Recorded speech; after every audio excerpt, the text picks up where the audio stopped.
What is up, geeks and geekettes? It's another edition of the Countdown to the Geekcast, and this is a very exciting episode. We're talking all about the epic season 4 of Young Justice. That's right, Young Justice Phantoms. And to celebrate this glorious season, we're actually going to be chatting with none other than old friend of the show, Christopher Jones. What's going on, Chris? Hey, things are good. It's great to be here. Thank you for having me. Appreciate you joining us once again. And I know last time Yeah. we talked, it was a very different situation, but you were still much involved with Young Justice. The last time we spoke, you were doing the tie-in comic that led up to season 3, and now here we are, a few years later, and now you are part of the animation team, and we're discussing finally another tie-in comic. It's just wild, the road that fans have gone through, as well as you yourself. What a crazy adventure it has been. Yeah, I've been involved with this franchise since I worked on the first time comic that was coming out concurrent with the original 2 seasons of Young Justice on Cartoon Network. Oh, Now I've had the experience of getting to work on a season. I moved from Minnesota to Los Angeles, which is where I'm living now. And yeah, getting to work on Phantoms was great. Very exciting and rewarding to work on the show in that capacity, and then get to see the episodes come out. It's great seeing my work animated. It's fun seeing my name in the credits. And now here we are back doing a comic book again. It's amazing. it truly is. And I want to ask you first, sort of about that transition for you, because we haven't talked since before you announced that you were going to be working on the series, which I was so excited. You definitely deserved it. It was well earned. And talk a little bit about that transition. Is it, I mean, I know a comic is extremely different from animation and a series, but talk to us about maybe the biggest transition for you switching from a comic book to working on an animated series like Young Justice? Well, the biggest the biggest change for me personally was just picking up from where I lived in Minnesota, I bet. drawing comic books full time from my studio in my apartment, and moving to Los Angeles to go to work at the Warner Brothers Ranch studio in Burbank, and going into the office and working there on an animated TV show until the pandemic hit, at which point they sent us home, and I'm working out of my apartment again. But but now it's doing animation storyboards instead of just comic book art. Except now I'm also doing comic book art. Um, as far as the difference in the work, there's a lot of overlap in the Venn diagram of comic book art and working for animation. Mediums are different, Yeah. obviously. With a comic book, you are telling a story with sequential static images. You're dividing the geometry of a page into panels and trying to figure out how to make everything fit. So if the script asks for one panel to be big, that you know mathematically means that everything else on the page gets smaller. You're needing to leave room for dialogue balloons. You're worried about composing the page so that the eye flows correctly over the page, and that there's not only room for the dialogue, but you read it in the right order. So if character A is going to speak in a panel and then character B, it's great if character A can be on the left side and character B on the right side so that their dialogue reads left to right, and all of those silly considerations that you when you're doing comic book art, so much of your creative energy goes into. Most readers aren't. Don't think about it. Yeah, Yeah. that's not. You're just looking at what the art looks like. Does it tell a story? Does it look cool? Um, and then you go to animation and you are dealing with a static frame, Right. but you're planning for movement. Everything you are doing is planning for someone else's work. You know, the drawings I'm doing are indications for the animation. Like nothing's a finished drawing, and you're part of this large team effort. You know, the amazing other artists doing character designs and background designs, and uh, you have vocal performances to play off of. When so my role on Young Justice Phantoms was as storyboard revisionist, and what that means is another storyboard artist took the first pass at creating storyboards based on the script. You have the script. They have recorded some portion of the dialogue already. There's an audio track laid in, and you're now using a piece of software to create storyboards that follow this audio track. Nice. And then as it goes through a process of revision, your director, as the producers are wanting changes to that first draft, that first rough pass at the storyboards. Um, well, those original storyboard artists have moved on to another sequence or another episode, and so it's the storyboard revisionist that then is working with the episode director to make those changes. So sometimes all that job consists of are just making little revisions, like, you know, clean the drawing up a little more, or oh, this character model has changed, fix the drawing to look like the current design, or Yeah. oh, the scale looks a little off, make that character 10% larger through the scene. Stuff that isn't the most creatively exciting, but it has to be done. I But gotcha. other times, um, they want such a different approach to what that first pass was, that you're essentially starting with a clean page, a clean slate. So then that's exciting, because then you're getting to kind of take a fresh swing at it, and do it from scratch. So yeah, all very exciting. Big learning curve for me. I'd done a little bit of storyboard work before, but I hadn't ever worked with this software before. So Okay. the first few weeks were just me going, oh, so much to learn. It was exciting, living in a new place and getting to see Greg Weisman and Brandon Vietti, the two producers of the show, who I had met Absolutely. previously, but getting to see them every day, and the directors and the other members of the crew.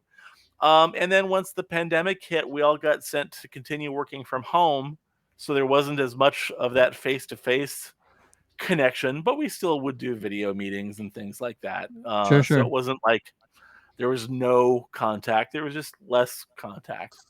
But the work continued, and I got to have the experience of working on this entire season of Young Justice, which was amazing. Absolutely, absolutely. By the way, this is JC. I'm here too, by the way. Thanks for not introducing me, Ted. Appreciate it. You mentioned the pandemic. That's something we all lived through. Ted and I work at the same place. We got sent home for 2.5 years. Um, and for you, I'm sure that was difficult because you not only relocated and then that hit, that changed like your whole thing. Yeah. How much more challenging was it to have to animate and do all this work from home versus being in an office where everyone can communicate a little bit easier? Um, it- it's hard to say. I mean, the work I don't think changed that substantially. Thankfully, I'd had enough time on the job that I was over the biggest part of that learning curve, where I really frequently was like, "Can you show me how this is supposed to work on this software? How do I get it to do this thing?" Um, clearly I was still learning and gaining experience over the course of the year, but uh, it was um, that process just continued on working remotely. And as I said, we would still do video meetings and stuff like that. So it wasn't like there was no contact.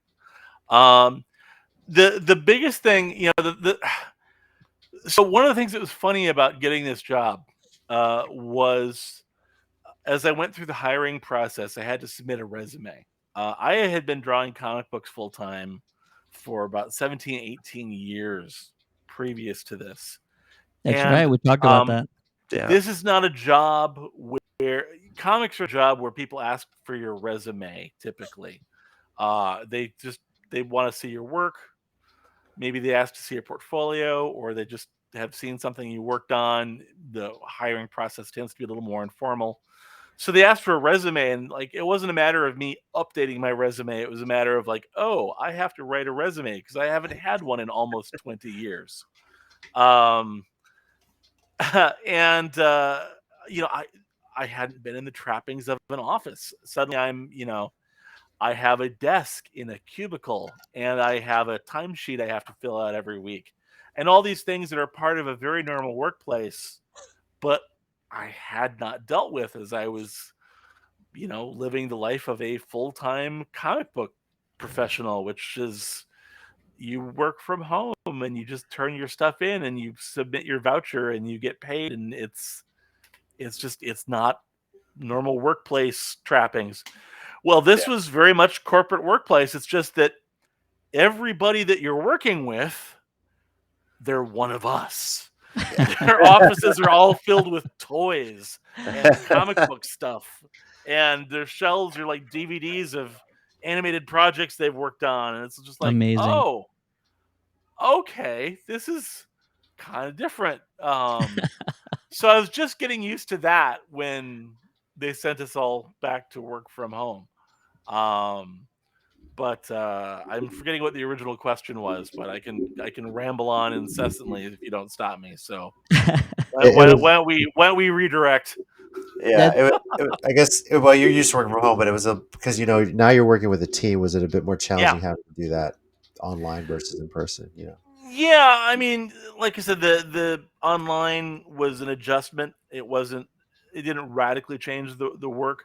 The biggest difference going back and forth. Now going back to doing Young Justice as a comic book again after having worked on the show. Um, when you're working in animation, you're a bit of a cog in the machine, but the other cogs are these amazingly awesome, talented people. I describe it the difference is, you're a voice in a chorus when you are I like contributing your that. talents to Yeah. something like an animated show. Um, I feel very good about what I contributed. I felt like my talent and my skills were being used, but you can't look at a finished episode of the show and be like, "Oh, I can tell Chris worked on this."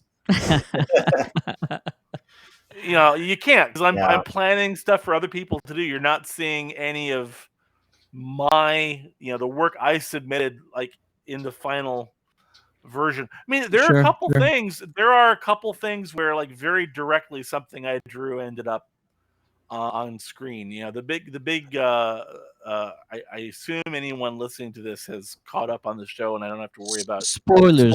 spoilers Spoiler for alert! We're up to season Phantom. 4. Yes. Spoiler warning. Yeah. The big wedding scene in the season finale. They gave me a seating chart, and I got to work out the drawing of everybody sitting there. Amazing. So they made you a wedding And planner. Great.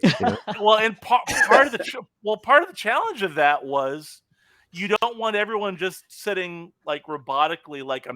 mannequin in their seat, Yeah. but you also aren't wanting to have like there were like little bits of animation here to give everything movement, but you're not going to have every character in full motion. So you're trying to find poses for people that it looks like it has That it makes a little sense. bit of life to it. Their turn, they're looking whatever, but not poses where it looks really weird to have them frozen in that position. Yeah. And then Yeah. additionally, you're worried about things like Bear from The New God is sitting in a chair, and then there are Yeah. people sitting behind him. So you're trying to figure out ways to have everyone like leaning and posed that like you can see around characters, and I love it. yeah, I that love it. that that was like a couple days spent on just drawing the wedding scene.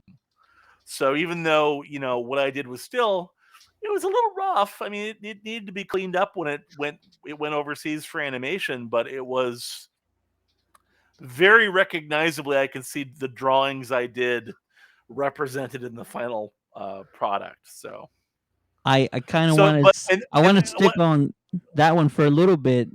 So sure, although many. although just to finish my metaphor, Go for it. so then Mm. going back to doing comics is going back to being a soloist, Yeah. where you can look at the finished product and like, oh, okay, there's what Chris did Absolutely, much absolutely. more clearly. So anyway, but feel free now, follow up on whatever you were going to follow up on. I didn't mean to Well, cut you follow off. up on the wedding because it was such Yeah. a great Easter egg, if you will. Seeing so many characters that we don't get from time to time. What was sort of your favorite character to draw? There's so many that were kind of pulled in that we didn't even expect. What was some of your favorite surprises to incorporate in that scene? Um. Well, I mean, I don't remember if anyone was more of a favorite to draw than anybody else. I think I had the same reaction a lot of fans did, where I was just delighted. I mean, first of all, delighted that the scene was happening. It felt like Mhm. such a Absolutely, great payoff after such a long build up, and you know, the show had convinced you that it was never going to happen, and then it did, which makes it all the sweeter. And then just seeing who all made the invite list, and it clearly wasn't everybody we've seen in the show, but it was the characters that made the most sense that they would have been invited because of their personal connections. for And so sure. seeing like Icicle Jr. there is Yes, crazy and awesome. Um, the throwaway joke with Marvin being like, "Wait a minute, all my friends were superheroes, and I Yeah. didn't know, and the only reason I didn't know is everyone thought I already knew." that was so Like that, good. hilarious, hilarious. That was so good. Yeah. And then at the back you've got like all the pets, and you've got the various sentient vehicles. I mean, it's just crazy. It was great. That's so cool. A wedding for the millennium, definitely. Now I have Yes. to ask on top of that. Now maybe it was edited out, but did they also have a seating chart for the reception that they asked you to draw too, and they just didn't include that, or was that just you just had to worry about the Oh, wedding stuff? no, the No. are you talking about the reception as referenced in the end credits that No, you I was hear just kind of stuff making a going on? joke. Like, did they just cut that out? Oh, Like, did yeah, they yeah, give yeah. you a seating No, chart? no, Yeah. the thing about all the stuff with the end credits this season, I heard some fans saying like, "Oh, why are we just hearing this, or why is it just an end credit thing? We want to see the edit." There's a finite, regardless of what the show's budget might have been, how long the episodes were, how many episodes there were. There's still like a finite budget, and out of a budget for 26 episodes at the low animation that the show was producing, Absolutely. Greg and Mhm. Brandon wanted to squeeze in every last bit of story content that they could. So creating these little end credit sequences that were just dialogue or other audio with very very minimal animation to create these little moments or give you a little extra character development or exposition or whatever it was that just like, how do we pack every Yeah. bit into these episodes? So the bit that you hear with the bouquet being thrown and all that stuff at the end of the season finale, yeah, there was that came as a surprise to me when I saw the finished episode, because I had not worked on that bit of it. That part was not, as I recall, in the working script for the episode. So that was just a little delightful extra, that was fun to see in there when the episode came out. It was delightful, and I actually appreciate some of these end credit scenes that don't have a lot of action, but it's just audio happening off screen because it gives you a moment to just use your imagination and see how everything's going, and seeing Connor and McGann dancing, 20 feet in the air or however high they were. It's very, it's quirky, and it's clever. I think it's clever, and so I appreciate it when it does happen. The show gives us so much, and yet it's still willing to do clever sort of story narration using just audio, just clear audio, and you get to see the little subtitles of who's speaking or who's saying what, and I do love it. I really appreciate all of it. Chris, you've been a fan of the series since forever. Did you have, as a fan, did you have a favorite arc this season? One that really either emotionally impacted you, or just one that you really like to work on? Well, which arc of that was that for you? Whew, it anytime I get asked a favorite of anything, I mean, I'm a big Doctor Who fan, and the moment somebody hears that, they're like, "Oh, who's your favorite Doctor?" And like my brain does not work usually in terms of favorites. Yeah.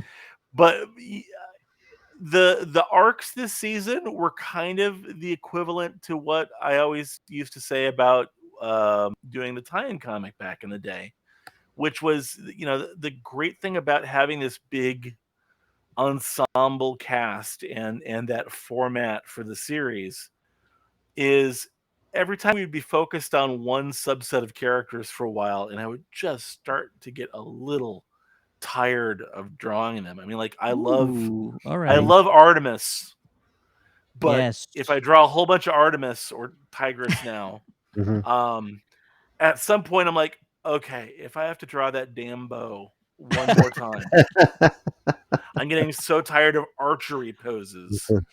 Uh, and then that story would be done, and you would be on to focusing on different characters, and it would all get freshened Nice. up again. So that's kind of what the season was like for me. I mean, I thought the Martian arc that opened the season Yes. was so daring because it, like, visually it was eye popping. The color palette they Absolutely. came up with.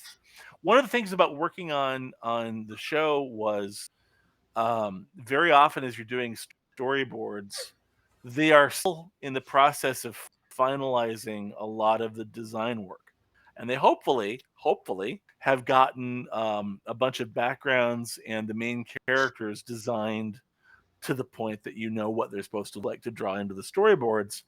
But often they are still in the process of locking down the final versions of those and then producing the color versions.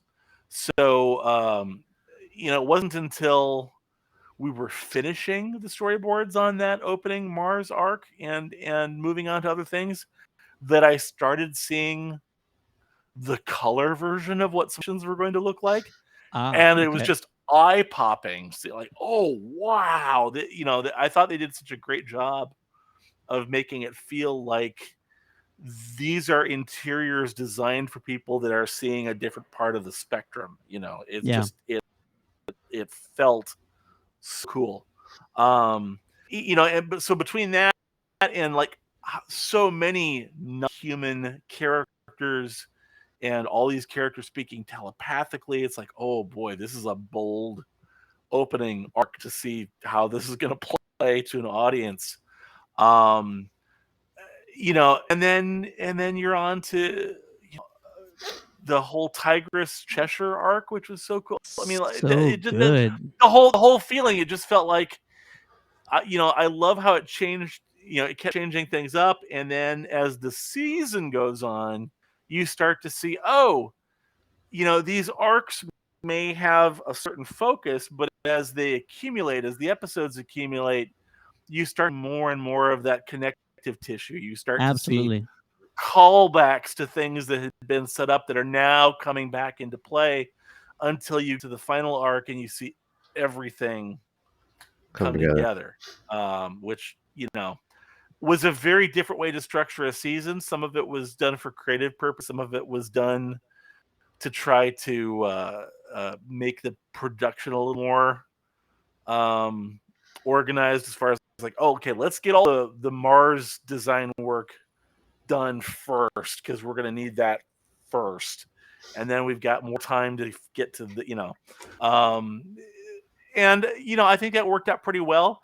If we should be lucky enough to get to do a season 5, I don't know that it would be done that way again. That's up to Greg and Brandon, but Sure. the whole series has been defined by every season's different. It's different thematically, it's different in terms of character focus, it's different in terms of story structure.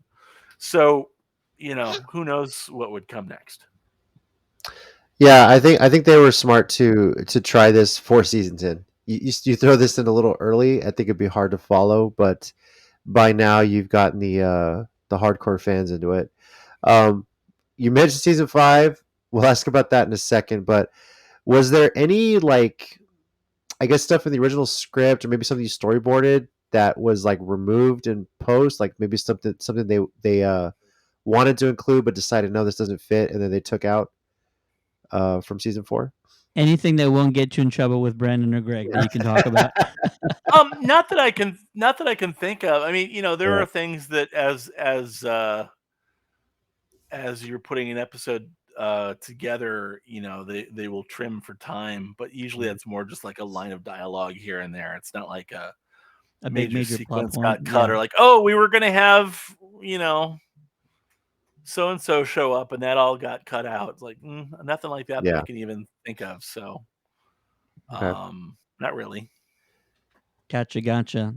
We definitely want to talk about your new tie-in comic. We were Yeah, so hoping that after the last one, we would get to do it again, and it's better late than never. So, took a while. uh, now Yeah. you have a limited 6-issue limited series titled "Young Justice Targets," which I've just started reading today. It's very exciting. It's now out on digital. You can find it on Amazon, Comixology, or of course the DC Universe app. It's hitting comic shops on July 26th. But Yeah. I want to hear your reaction. You get a call from Greg, and he's either telling you, I have an idea, or he says, I got approval. We're going to do another comic. And tell me how excited you were when you first got the word. Well, in a weird sort of way, I actually got to tell him. We had we are the two of us, and when I say the two of us, I meant that we jointly agreed to want to do it, but Greg was kind of the front person in the effort.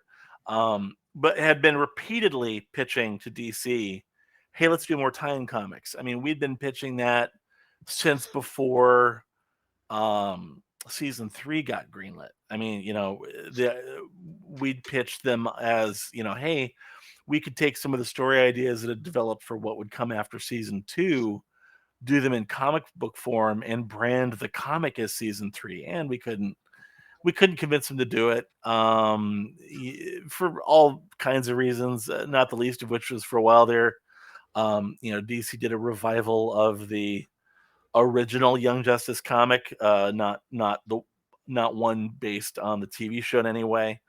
Right. So the, Remember the that. time just wasn't right. And uh, we had wanted to bring back the tie-in comic in a substantial way when season 3 was actually then happening. And at the time, the most they would let us do was the 20-page torch song story that we did, which we were happy to get to do, but that was, we would have been happy to do more. Um, and so we were pitching again, and the original pitch this time was, uh, since the lead time, it takes so much longer when you're producing stuff for animation to have a final finished product that goes out to the public than comics. Um, it got to the point that Young Justice Phantoms was going into post production, and we were still pitching like, hey, we could do a comic that would come out before Phantoms comes out and would like lead up to the Yeah. premiere of the new season. and they weren't getting back to us with a definitive answer right away. And then we although we had a meeting with some editors at DC that were very enthusiastic about the potential of doing something like that. And then the reason I say I got to tell Greg to a degree was they emailed us saying, "Hey, good news! We have a green light to do a comic book." I saw that email before Greg did, so I was like, "Greg, did you see the email?" Like, "No, I haven't looked at my email yet. What's going on?" Like, "We're doing the comic." What? Um, but it had changed from the original pitch to be something that would come out before the season to something that they wanted to have come out after, which Right. uh, was a bit of a surprise. We would have thought that um, uh, from DC's point of view that you'd want to like ride the promotional wave of stuff around the TV show to promote the comic. But in a weird sort of way, this is actually better for the comic because now you get to say to fans, hey, if you're wanting to see the story continue, here's where it's continuing for now. There you go. Um, and so it's a 6-issue miniseries. That's what the initial commitment is. If this does well enough, it's totally DC's call whether to do another 6 issues or something ongoing, whatever. This is not in place of a season 5. Whether or not there are comics has nothing to do with whether or not there is a season 5 or beyond. If anything, having the comic book helps the chances of season 5 because it helps keep the franchise, the IP, the intellectual property, active and the fans engaged, which certainly doesn't hurt in No, not terms at of all. hoping to convince HBO Max and the powers that be that have control over the future of the TV show to decide to want to do more. So the way we look at it is it's part of the same narrative canon. The stories that are taking place in the comic are part of the canon of the show. If it's there was stuff that was established in the tie-in comic in our first go round that got referenced and referred back to and fed into the narrative of episodes of the TV show that followed. And if there's a season 5 and beyond, that could certainly happen again. Right. You mentioned obviously like this won't take the place. This won't have any bearing on a season 5. Now, I think deep down fans, I'm going to say this: go buy the comics, subscribe to the service, anything you can to support it. If you want to see a season 5, I think that's going to have on some level have a play in it. But if this is successful and there is a season 5, could you see them doing this as a post, like a miniseries after every potential future season of the show?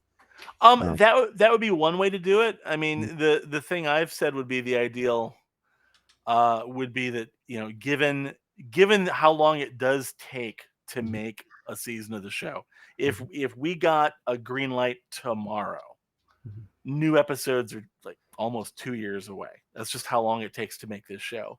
Yeah. So the ideal would be that happens. We get a green light. We get to start working on a new season of the show, and have a comic book coming out to keep fans engaged and to Mhm. give them, stories to enjoy while waiting for that new season. And the comic could lead up to, it could just dovetail so that, the comic as it's coming out just perfectly leads up to the point where the next season is going to start. I mean, that was kind of what the original pitch was for what we're doing now before it got reworked into something that was going to follow the most recent season.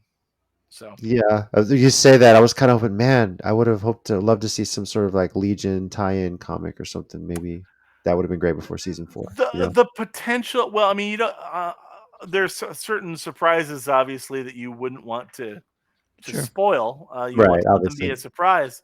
But man, the potential for spin-offs, maybe because people are like, I mean, people want to see more Green Lantern stuff after the Green Yeah. Lantern arc we had this season. Um, Absolutely. the one that's constantly on the front of my spin-off wish list would be Bowhunter Security. But Hey. I'd love to have a series that follows like the whole Cheshire League of Shadows like secret ninja world subset of storylines. So many things that the amazing thing about Young Justice is that this Earth 16 version of the DC universe is both very faithful, I think, to the spirit Hmm. of Mhm. DC Comics. It doesn't feel like some weird alternate take on it. It feels very much like this is very much the center of the strike zone of Absolutely. what I think of as the DC universe. And yet there is a specificity of how the characters are portrayed and the relationships between the characters and the shared history that shapes those relationships, that it very much is its own unique thing. That it's not just like, oh well, if I want more stories with Artemis, I can go find a comic book that this character may have appeared in. It's like, no, you kind of need the Young Justice version. That's the best one. um Yeah. yeah. So but it's weird how much it feels like it's, like I said, that center of the strike zone, and its own unique thing at the same time. Call it what it is. It's the DC Prime universe. That's how all the fans feel, anyways. It's the best of everything. Everybody's included. I don't know many characters that are not who have not appeared in this universe because it's almost every single character that I can think of, and then some that we've seen in this series. I got one more question for you, and then we actually have a handful of fan questions that were submitted Sure, beforehand. sure. Yeah, definitely. So, now I'm actually forgetting what I was gonna ask. Oh no. But actually I want to ask about Greg, because you've been working with Greg for many years. I think y'all did Yeah, some work on Gargoyles before, and kind of talk about how unique this show is. You spoke about it earlier, especially with season 4. You really got to see master storytelling at work. What we thought were going to be 5 separate arcs, focusing on these main characters, ended up being sort of a masterclass in storytelling, where so many threads started to converge towards the end of the show. And tell us about how it is working with the showrunners, the writers of the series. It feels like it's such a difficult thing to make the story work in the format that they chose to do it in, but they make it seem so easy because they're able to balance dozens and dozens of characters, dozens of storylines, and it just all kind of works out beautifully in the end. What are your thoughts about that? well, I was not personally part of the story development process. Right. But that, credit for that goes to both Greg Weisman and Brandon Vietti, his co-producer. They craft these storylines together. Fans that have followed this over the years have probably heard tell at one point or another of the wall of note cards that would live in Yes. Greg's office. I have had the pleasure of witnessing that wall, and it is a thing to behold. I bet. It's like stepping into Greg's brain. You stand there and you're seeing all these cards, and I'm like, what am I looking at, Greg? And he's like, oh, that's the breakdown of like the next couple of episodes, and that this part is the season, and then these are ideas for like things that could happen in future seasons. And I'm like, and I get to look Wow. at this. Wow. And there's some crazy stuff on that wall, believe me. I bet. But um, the process of developing those stories is that Greg and Brandon work out the broad strokes Oh, and produce, I believe what they refer to as beat sheets, where it's just sort of a rough outline of like these are the basic points that we need to hit in a given episode to keep all these storylines moving forward. And then those episodes get assigned to the individual writers. So when you nice. see the writing credits on an episode, Yeah. they weren't, they weren't like, hey, you go decide what's going to happen next in the storyline. There was a guide for like where those broad stroke plot lines needed to go and what needed to happen in their episode. But that still leaves a lot of creativity for how to The tell that writers themselves. story, and Yeah. Yeah. creating those moments and the dialogue and all of that. And similarly with the comics, I had I got to have some conversations with Greg about things we wanted to cover in the comic, but um, especially with how quickly this came together and it having to be something that followed Phantoms, and DC was very interested in having it be something that incorporated as wide a representation of the cast of the show as we could include. Greg kind of went away and came back with finished scripts, and I wasn't terribly involved with that process. But my part of the process obviously is figuring out how to tell the story visually. Sure. But I agree with you as far as it being like a storytelling masterclass. I have long been such a fan of the writing of the show and how the characters are portrayed. Um, aside from obvious things with the last couple of seasons, with the show really exploring the diversity of its cast and greater representation of that diversity, uh, and all this great stuff. Um, the biggest through line for me that makes Young Justice so special and unique is um, not only the characters are getting older and you're seeing them kind of age and move on through their lives in something approximating real time, Yes. but that uh, these missions they go on, even assuming that they accomplish their goals and everybody survives and comes back, um, these missions, these experiences they have lasting repercussions on the characters and their relationships with each other. Absolutely. This is not a show that's about resetting to a status quo. It's always evolving and always moving forward, and it makes every moment in time this unique thing that doesn't come again. And that is life. That Yes. that has a feel. It gives it a dramatic weight that I don't think you usually get in action adventure shows like this. And I think it's the most unique and defining characteristic that the writing on Young Justice has, and it's part of why I love the show so deeply.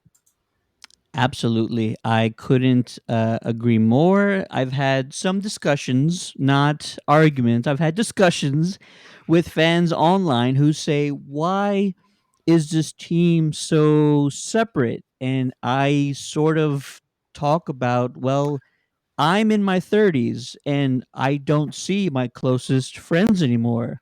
As you get older, it's a natural progression for you to sort of Mhm.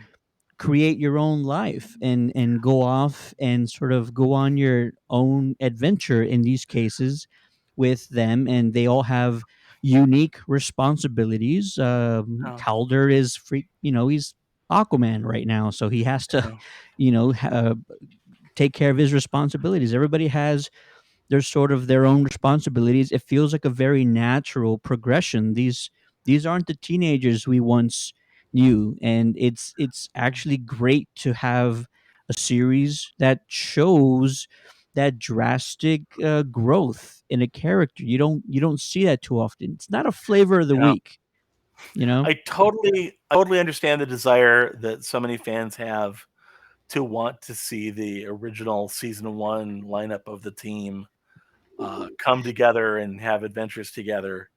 But as you say, I mean, like they were kids. I mean, Robin was 13, Yeah, and I liken it to people that you knew from school as a kid, or someone that you had this tight bond with. Even like your siblings that you grew up with. You go absolutely. forward in your life, you forge your own identity, you take on a different role, different responsibilities. That kind of growth and development and change is very much what the show is about. Now, that said, there is a bond Yeah, between those characters, and every season you're going to see something happens that tests that bond and pulls these characters back together. So they may not spend the whole, they're not like hanging out in the Kevin, going on missions together every week, but there are still connections there, and absolutely. you're going to see that history. It's going to express itself, over the course of the season. That it has every year. I can't imagine that wouldn't continue going forward. Precisely, precisely. Couldn't have said it better. We do have some fan questions that were Bring submitted. it, bring it. JC, give us the first fan question. Do you have it up? No, I don't. Where were they Oh, at? Sorry. my bad, my bad. Let's see Sorry. here. Actually, this one is sort of um, a photo question. Um, Photo I'm question. gonna get this name wrong, but Sarabit Singh wants to know, and I think I have an idea, but I'm willing to ask this question here. He wants to know. You can see the photo up on the screen right now. Could you please help the fans who have questions about Connor's hairstyle? Um, I'm pretty sure it's explained by just a formal wedding. This is the first time we've seen it styled. But is there more to it, or is it just as simple as he combed his hair for once? There's a little more to it, although it's pretty simple. Hmm. If you saw what he looked like while he was in the Phantom Zone, and once he came out of the Phantom Zone, he was terribly burned Right. from his with the lava and the explosion at the Yeah. start of the season, and that hadn't had a chance to heal, including a lot of his hair burnt away. So he cut his hair short so it can grow in evenly, and his hair is very short. There you go. That's it. That's Simple all it enough, is. people. Yeah, not that hard. His We his finally have it explained. I mean, if you notice, like all the red splotches are gone. He is healing. Yes, He's healing very quickly. Mhm. It's that Kryptonian under the yellow sun thing happening, but absolutely. it still takes time for his hair to grow back. So he has cut his hair short so it can grow back evenly. There you There you go. go. There you go, fans. That's all it was to it. Not a whole lot back there. Fabian562 asks, is there a character that might be less utilized on the show that gets a much larger role in the comic besides Perdita? And again, I don't think we want to spoil anything, but is there anyone you can talk about that you'd like to? Uh I'm not going to spoil anything for upcoming issues of the comic, but I will Awesome. say that not only are we going to be introducing um, some new characters, including I'm thinking specifically of one DC villain that has not previously appeared in Young Justice continuity, that we will be introducing the Young Justice version of that character in one of the issues of this comic, but a character who we have not seen um, since the show came back for its third and fourth seasons, Ooh, making a return appearance in the comic. So, I like it. um, key, definitely check out the comic and keep reading, and you'll see some some new and some new faces and some faces we haven't seen for a while. There you go, fans. That's all you're gonna get from Chris. He did good, Greg. He didn't break it all. There you No. go. I know better than to offer spoilers. And we appreciate that. We don't want to find out the easy way. We want to find out the hard way. Well, some people would like to find out the easy way, but they're not going to. No, definitely not. All right, and there is one final question. Oh. I don't think we're gonna have a concrete answer. Um, but at the Lone Sage wants to ask, how fast are we getting a season 5? And I'm asking the question, but I think we all probably know that answer at this point. I wish that we were sitting on um, n- a green light that hasn't been announced, or an expectation of, oh yeah, it's going to happen. They're just waiting for San Diego Comic Con to announce it or something like. Um, Fans seem to think it's this inevitability because the show is really good and they love it and it has a following. Um, Streaming is weird. Shows very popular don't get renewed. It's all about the perception that they have the power to bring in new subscribers. And with something like Young Justice, it's not a matter of it getting canceled, which seems to suggest a default of there will be another season unless something extraordinary happens to stop that from occurring. Right. It really is, okay, they made a season. Now maybe they would decide to make another season. Right now, yeah, okay, sure. You can imagine a scenario where I might know something I'm not allowed to say. But right now, I have no knowledge that a green light announcement for season 5 is imminent. That's definitely happening. I've heard nothing to that effect, which is why we're campaigning for it. Absolutely. Now it absolutely could happen. It could be a 5th season. It could take the form of some kind of a spin-off reinvention of the show, which to a degree is a matter of semantics. I mean, every season of the show is kind of a reinvention anyway. Right.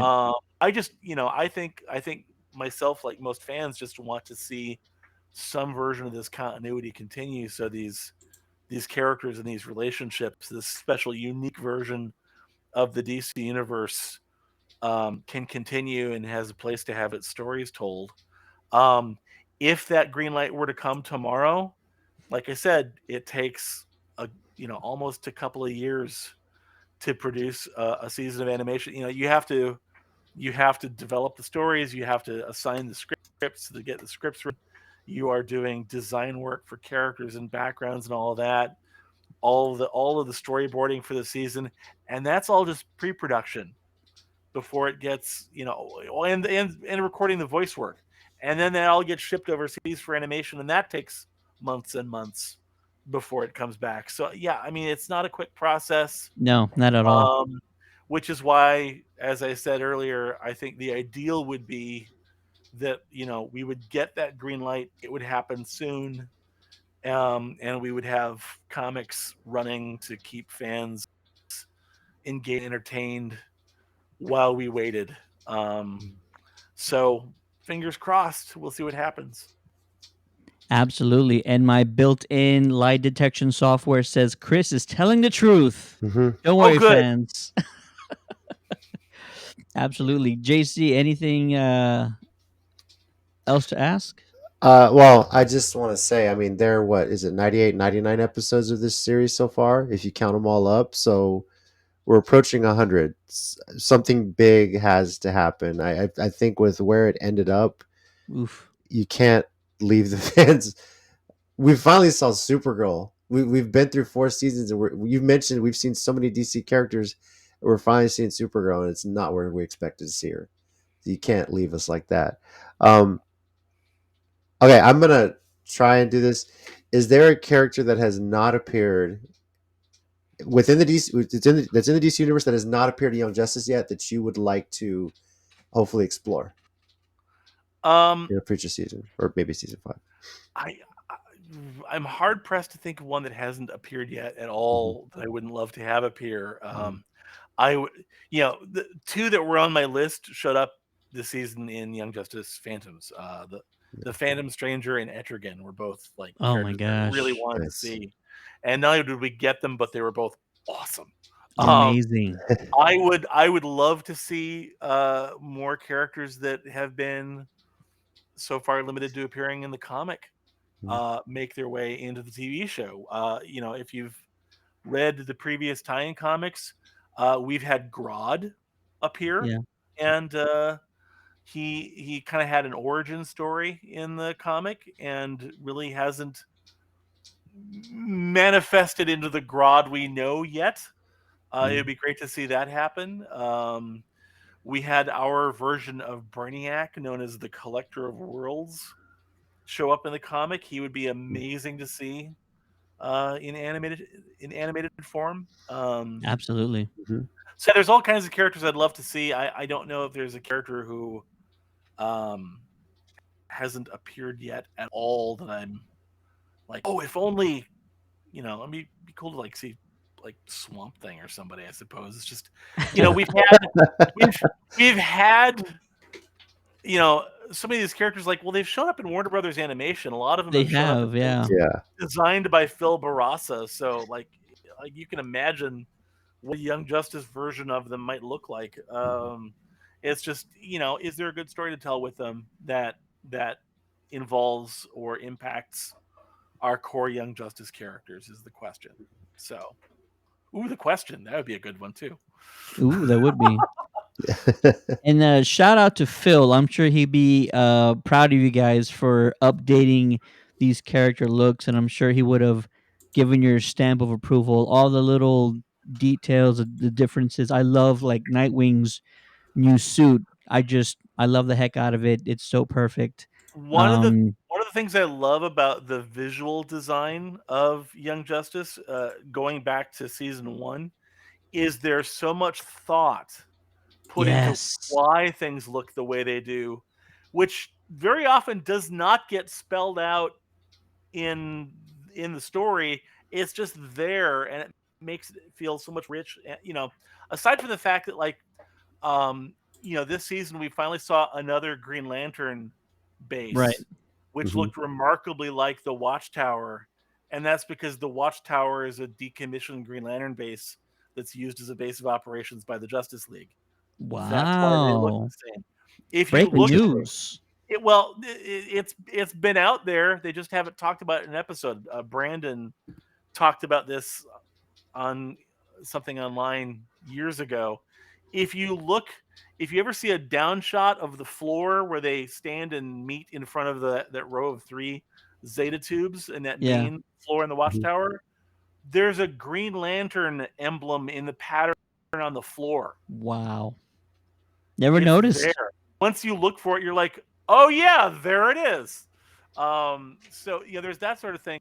But like my favorite example, season one, when you see Kid Flash in the pilot episode, he is wearing tights that very much look like the tights that the Flash, Barry Allen wears. Right, And then the team forms, and he has a new outfit starting in the third episode that it has like the stealth mode and all that stuff. yeah, But Yeah. also, it's got the compartments around the wrists that he can keep like little energy bars and stuff like that in.